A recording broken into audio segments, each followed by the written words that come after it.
इस मनीष शरीत और आज की वीडियो में हम करने वाले हैं leet code problem 2 add 2 numbers. ठीक है, तो ये वीडियो इस सीरीज़ का दूसरा पार्ट है।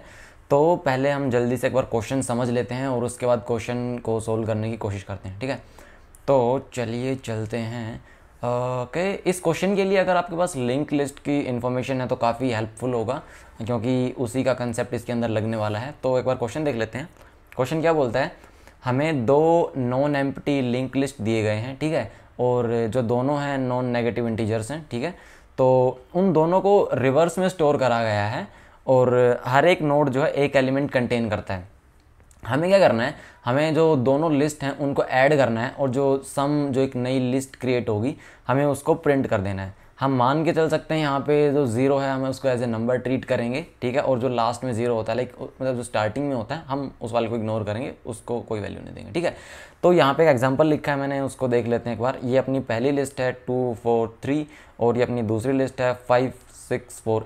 ऐसे अपने को दो लिस्ट दे रखी इन्होंने।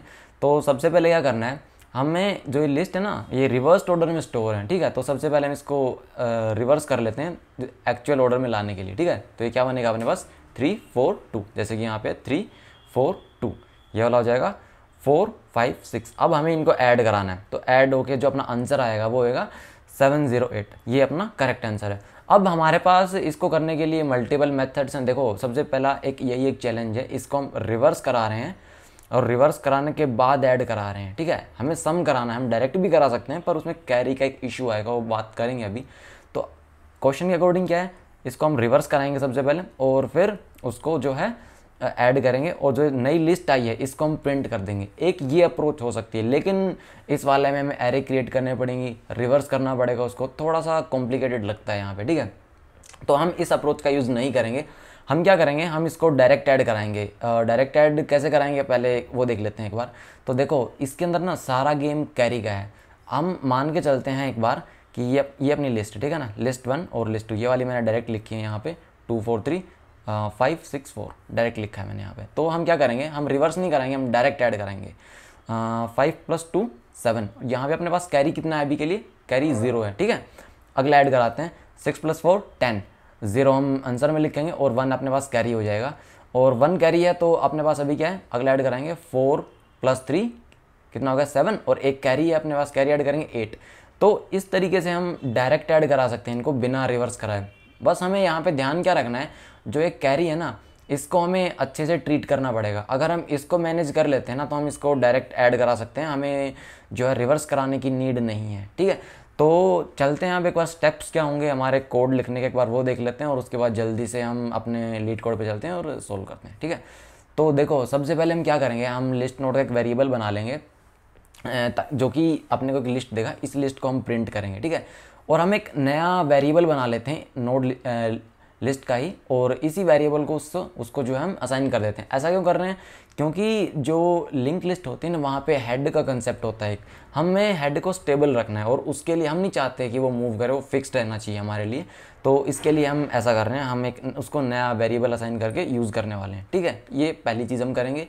अगला स्टेप क्या है, हम एक वेरिएबल बना लेंगे कैरी, लाइक हम एक इंट बना लेंगे कोई भी कैरी के नाम से, जो कि जो अपने कैरी आ रहे हैं सब में उन सबको जो है मॉनिटर करेगा, ट्रैक कर पाएंगे हम उसको। ठीक है, और उसके बाद हम एक वाइल लूप रन करेंगे, लाइक जब तक उसके अंदर लिस्ट के अंदर वेरिएबल है वो एक एक वेरिएबल को उठाएगा और ऐड करते हुए जाएगा और उसको जो अपना नया जो वेरिएबल जो लिस्ट बन रही है उसके अंदर उसको ऐड कर दे। और लास्ट में हम क्या करेंगे, वैल्यू को अपडेट करेंगे और सिंपली प्रिंट कर देंगे। ठीक है, तो चलिए अपने जल्दी से एक बार लीड कोड पे क्वेश्चन को ट्राई करते हैं। यहाँ पे इन्होंने कुछ दे रखा है कमेंट का, लाइक कैसे क्या डेफिनेशंस वगैरह, तो मतलब मेरे को ये काम करने लग रहा है, मैं हटा देता हूँ इसको। ओके, तो अब हम अपना कोड करना शुरू करते हैं। सबसे पहले हम अपना वेरिएबल असाइन करते हैं लिस्ट नोड का। ठीक है, लिस्ट नोड, मैं इसको क्या बोलूँगा, मैं इसको रिजल्ट बोलूँगा, जल्दी से कर देते हैं न्यू लिस्ट नोड। हम चाहें तो वैल्यू दे सकते हैं, नहीं भी दे सकते। अभी के लिए मान लेते हैं इसके अंदर कोई 0 वैल्यू है, 0 वैल्यू हम अभी के लिए टेम्प्रेरी पास कर रहे हैं। ठीक है, अब हम दूसरा वेरिएबल बनाते हैं। जो फर्स्ट वाला हमने बनाया ना, ये अपने जो हेड है उसको स्टेबल रखने के लिए। ठीक है, ये हम बना लेते हैं L3, कोई ये लिस्ट है अपने पास तीसरी। ठीक है ना, इसके अंदर हम मॉडिफिकेशन करेंगे और इसको मैंने जो सेम रिजल्ट है उससे असाइन कर दिया है। और अब हमें कैरी को हैंडल करना है, तो मैं एक इंट बना लेता हूँ कैरी के नाम से, और इसे करंटली हम 0 कर देते हैं क्योंकि स्टार्टिंग में अपने पास जो कैरी होगा वो 0 होगा। अब हमें लूप रन करना है सारी वैल्यूज़ के लिए, तो मैं एक जल्दी से वाइल लूप लिख लेते हैं हम, ठीक है। और अपना वाइल लूप देखो कब तक रन करेगा, मैं चाहता हूँ जब तक कि इस L1 और L2 की वैल्यू नल ना हो तब तक मेरा जो है लूप है ना चलता रहना चाहिए।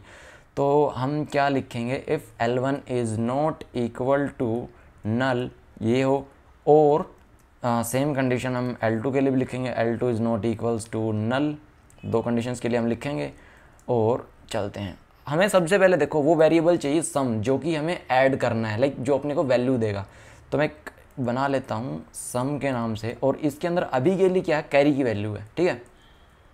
ये भी कैरी की वैल्यू होल्ड कर रहा है, क्यों कर रहा है देखेंगे अभी। मान के चलो जो भी कैरी है हम उसको सम के अंदर ऐड करा दे रहे हैं, ठीक है। अब एक और चीज़ देखो, यहाँ पे ना एक और सिनेरियो हो सकता है, मैं इनके टेस्ट केस में देख रहा था, यहाँ पे क्या हो रहा है ना, वेरिएबल्स इक्वल हैं दोनों लिस्ट के अंदर। अब ऐसा हो सकता है कि एक जो लिस्ट है उसके अंदर ज़्यादा वेरिएबल हों, यानी कि एक वाले के अंदर 5 वेरिएबल हैं, दूसरे वाले में 3 हैं, तो उस कंडीशन में जो ये नल कहाँ तक आएगा। एग्जांपल के लिए इस एक सेकंड एग्जांपल हम देख लेते हैं, चलो एक भाई एग्जांपल दिखा दो हमें, ठीक है।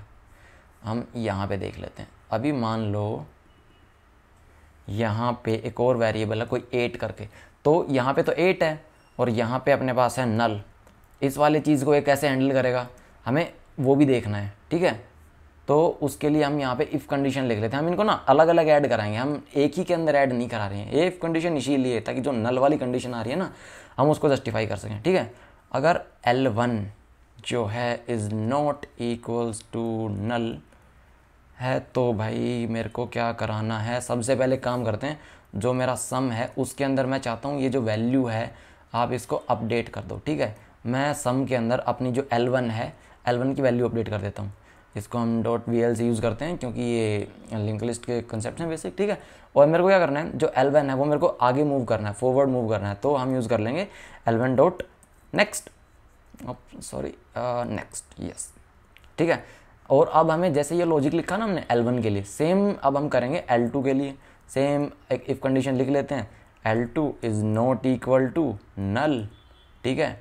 और इसके अंदर हम क्या करने वाले हैं, सेम जो हमारा सम है उसको हम अपडेट करा देंगे और कहेंगे कि इसके अंदर आप L2 को जल्दी से ऐड कर दो, L2 डॉट वेल को ऐड कर दो, और साथ में L2 को जो है हम आगे मूव कर देंगे, ठीक है। L2 डॉट नेक्स्ट, बहुत बढ़िया। तो हमने अपनी दोनों कंडीशंस लिख ली हैं। अब मैं क्या चाहता हूँ, देखो इन वैल्यूज़ को मैंने सम के अंदर स्टोर करा लिया, ठीक है। अभी इसका कोई भी कनेक्शन नहीं है, जो हमने वेरिएबल बनाया ना फाइनल वाले, उससे अभी इसका कोई भी कनेक्शन नहीं है। एक सेकंड, थोड़ी कर्सर की दिक्कत है, हाँ अभी ठीक है। तो जो ये अपना वेरिएबल है L3, इसके अंदर हमें उसको असाइन करना है, तो चलो हम असाइन कर देते हैं। यहाँ पे हम क्या करेंगे, नेक्स्ट पे स्टोर करना है ना अपने को, तो L3 डॉट नेक्स्ट में ले लेता हूँ। नेक्स्ट आ गया मेरे पास, क्योंकि करंट वाला तो अपने पास ये वाला होगा ना, तो क्योंकि हमें हेड को जो कांस्टेंट रखना है इसलिए हम ऐसा कर रहे हैं। हम नहीं चाहते कि हेड जो है हमारा मूव करें। इसके अंदर में जल्दी से एक न्यू लिस्ट नोड बना देते हैं हम, न्यू लिस्ट नोड, और इसके अंदर हम वैल्यू क्या डालेंगे, ये सम।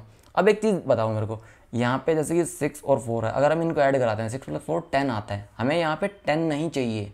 हमने देखा था ना यहाँ पे कैरी वाले कंसेप्ट में, जैसे कि एक बार इसको हटा देते हैं, ठीक है, और इसको भी हटा देते हैं। हाँ तो देखो जब यहाँ पे ये होता है 6 + 4 हम ऐड करते हैं, हमें सिर्फ 0 चाहिए, हमें जो कैरी नंबर है उसका वो नहीं चाहिए है। तो सेम चीज़ हम क्या करेंगे, हम यहाँ पे मॉड्यूल यूज़ कर लेंगे ताकि हमें जो है जो अपनी रिक्वायर्ड वैल्यू सिर्फ हमें वो मिले, हमें कैरी का कोई काम नहीं है यहाँ पे इस वाले केस में, ठीक है। ये मैंने कर दिया, यहाँ पे L3 को हमने अपडेट करा दिया। और इसके बाद हम क्या करेंगे, मैं L3 जो है उसको भी शिफ्ट कर दूंगा नए वाले पे, L3 डॉट नेक्स्ट, क्योंकि उसके बाद जो लूप है ये तो मतलब मल्टीपल टाइम्स रन करेगा, है ना, NEXT। ओके, बहुत बढ़िया। अब देखो हमने यहाँ पे लिस्ट के अंदर अपना डेटा स्टोर करा दिया, हमने सम कैलकुलेट कर लिया, लेकिन एक चीज़ है कि हमने जो एक कैरी है इसको अभी तक हमने हैंडल नहीं करा है, ठीक है। तो अब हम जल्दी से इसको हैंडल कर लेते हैं, इसको अपडेट करा देते हैं। तो कैरी हमारा क्या आएगा, जैसे कि ये एग्जांपल था ना 10 वाला, 0 तो हमने यहाँ पे ले लिया, अब जो ये 1 बचा है उसको हम कैरी के अंदर डाल देते हैं। वो कैसे करेंगे, हम सम के साथ में डिवाइड कर देंगे इसको हम किससे, 10 से, और ये हमें जो है हमारा कैरी रिटर्न करके दे देगा। तो यही है हमारा वाइल लूप। और बस इसके बाद हमें क्या करना है, वाइल लूप के हम बाहर आएंगे और देखो अभी ये सारी चीज़ें जो है ना की है हमने, डेटा स्टोर वो L3 के अंदर करा है, जो कि वेरिएबल को पॉइंट कर रहा है रिजल्ट को। हम डायरेक्ट रिजल्ट प्रिंट करा सकते हैं यहाँ पे, लेकिन क्योंकि यहाँ पे हमने एक 0 असाइन कर रखा है तो हम क्या करेंगे, हम रिटर्न करा देंगे रिजल्ट डॉट नेक्स्ट क्यों कराया है, समझ आया ना, क्योंकि देखो एक वहाँ पे हम ले चुके हैं पहले, हम नहीं चाहते कि वो 0 भी पार्ट बने हमारे सॉल्यूशन का, हमें सिर्फ इतना ही चाहिए। तो मैं क्या करता हूँ, एक बार जल्दी से इसको रन करते हुए देख लेता हूँ। वैसे क्वेश्चन इजी है, आपको समझ आ रहा होगा, अगर कुछ नहीं आ रहा तो आप कमेंट में मेरे को पूछ सकते हो कि क्या कुछ दिक्कत है। ओके, यहाँ पे कुछ दिक्कत हो गई है, साइन की थोड़ी प्रॉब्लम है, ठीक है कोई दिक्कत नहीं है, ठीक कर दिया हमने। फिर से एक बार रन कर लेते हैं, टेस्ट केस हम रन कर रहे हैं। ओके, यहाँ पे रॉन्ग आंसर शो कर रहा है। ये देखो अभी इसने क्या किया, जो कैरी है ना उसको आगे ऐड कर दिया, ये मैं बोलूँगा ठीक है, क्योंकि जो लास्ट वाला दे ना उसके हिसाब से, देखो लास्ट 9 है यहाँ पे लास्ट केस, और हम मान के चल रहे हैं कि पीछे से एक आ रहा होगा 1, तो इसने 1 जो है इसको एक्सपेक्टेड है लेकिन हमने नहीं किया, तो ये एक केस हमने मिस कर दिया है, ये कॉर्नर केस है ठीक है। तो हमारे पास इसको हैंडल करने के लिए 2 ऑप्शन है। देखो या तो मैं इसके बाद जो वाइल लूप है उसके बाद एक इफ कंडीशन लिख देता हूँ और बोलता हूँ कि भाई अगर जो कैरी है उसकी वैल्यू 0 से ज़्यादा है तो मैं चाहता हूँ आप उसको अपडेट कर दो, लेकिन वो करने से थोड़ी कॉम्प्लेक्सिटी बढ़ जाएगी, हम एक इफ़ कंडीशन अलग से लिख रहे हैं। तो हम क्या करेंगे, हम उसको यहीं जो वाइल लूप है क्यों ना हम यहीं पे हैंडल कर लें, है ना। तो मैं क्या कर सकता हूँ, मैं यहाँ पे इनको बोलता हूँ भाई देखो अगर कैरी की वैल्यू ज़्यादा है 0 से तो मैं चाहता हूँ ये केस दोबारा से एक बार रन करें। ये इससे होगा फ़ायदा क्या होगा, जो ये सम है ना इसको हम अपडेट करा रहे हैं कैरी से, और ये देखो यहाँ पे जो है ये लूप अपने चलेंगे नहीं क्योंकि ये दोनों कंडीशन यहाँ पे वैलिड नहीं होंगी, तो वो डायरेक्ट इस वाले पे आएगा ठीक है ना, और यहाँ पे वो सम को ऐड करा देगा। और हमें पता है यहाँ पे वैल्यू 1 होती है, लेकिन हार्ड कोड करने से अच्छा है कि हम लॉजिक के साथ जाएँ। तो अब एक बार मैं रन करा के देख लेता हूँ जल्दी से कि क्या यहाँ पे मिल रहा है हमें। ओके, और जो अपना आंसर है वो एक्सेप्ट हो गया है, ठीक है। तो ये एक अप्रोच है जिसकी हेल्प से हम इसको कर सकते हैं, और बाकी अगर कोई दूसरी अप्रोच आप यूज़ कर रहे हो तो आप कमेंट बॉक्स में बता सकते हो। वैसे ये क्वेश्चन आपको मेरे गिटहब की प्रोफाइल में मिल जाएगा, वहाँ से आप चेकआउट कर सकते हो। So thank you very much, this is all for this video. अगले वीडियो में मिलते हैं, चैनल को सब्सक्राइब करना, लाइक करना। Thank you very much.